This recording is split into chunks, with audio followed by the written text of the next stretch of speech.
নেহাল একজন বধির ইসলামী ভাই, যে বলতে এবং শুনতে পারে না।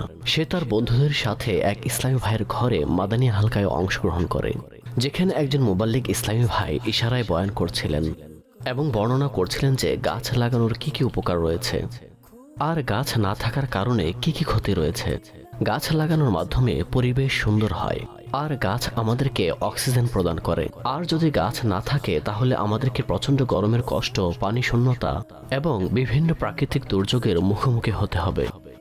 আর গাছ লাগানোর মাধ্যমে আমরা এই সমস্যাগুলো থেকে সুরক্ষিত থাকতে পারি।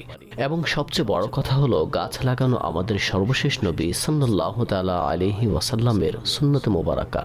অতঃপর বয়ান শেষে নেহাল যখন বাড়ির থেকে রওনা করলো, তখন চলতে চলতে এই কথায় ভাবতে লাগলো যে যদি গাছ না থাকে তাহলে কতগুলো সমস্যা হতে পারে।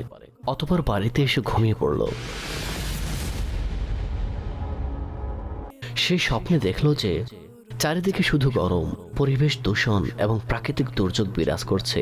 ভয়ে তার ঘুম ভেঙে গেল। সকালবেলা যখন তার বাবার সাথে দেখা হয়, তখন তার পিতা মহোদয় তাকে জিজ্ঞাসা করলেন, বৎস, আপনাকে দেখে চিন্তিত মনে হচ্ছে, সবকিছু ঠিক আছে তো? নেহাল বলল, জি বাবা, সবকিছু ঠিক আছে, আলহামদুলিল্লাহ।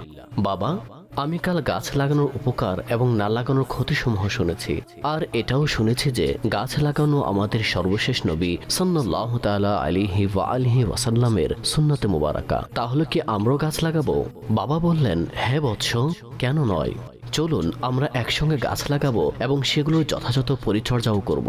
বৃক্ষরোপণ করো ভাইয়েরা, বৃক্ষরোপণ করো, বৃক্ষরোপণ করো ভাইয়েরা, বৃক্ষরোপণ করো।